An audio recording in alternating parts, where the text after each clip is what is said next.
Bu sinamonni yeb ko'rsangiz, ko'chadan boshqa sinamon sotib olgingiz kelmay qoladi. Ishimizni 200 gramm iliq sutga 1 osh qoshiq sariyog', shakar va 1 choy qoshiq dro'ji solib, yaxshilab aralashtirib, ustini yopib 10 daqiqaga olib qo'yamiz. Keyin esa xamir qiladigan idishimizga shu massani quyib, yarim choy qoshiqchada tuz, 2 osh qoshiq eritilgan sariyog' va 2 dona tuxum solib, bir xil massa hosil bo'lguncha aralashtiramiz va 3 stakan unni elab olamiz. Agar xamiringiz qo'lga yopishsa, yana un qo'shishingiz mumkin va xamirni yaxshilab mushlab, 1 soatga ustini yopib, iliqroq joyga qo'yamiz. Bu orada ichiga suradigan nachinkamizni tayyorlab olamiz.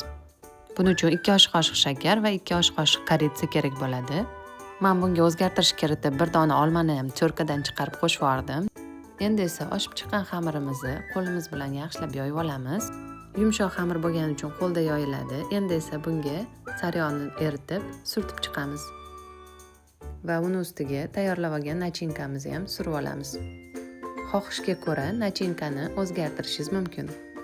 Va endi uni o'rab chiqamiz. Juda ham qattiq o'rab olmaymiz. Ochilib ketmasligi uchun xamir oxirini yaxshilab yopishtirib chiqamiz. Endi buni bir xil o'lchamda kesib olamiz. Sinamonlarni gaz listiga tersangiz ham bo'ladi. Men qoliplarga solib chiqdim.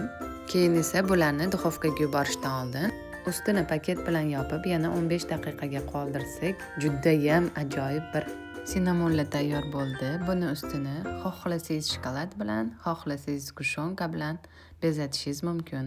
Bu shirinlik qaysi davlatga tegishli? Bilganlar kommentariyada yozib ketinglar.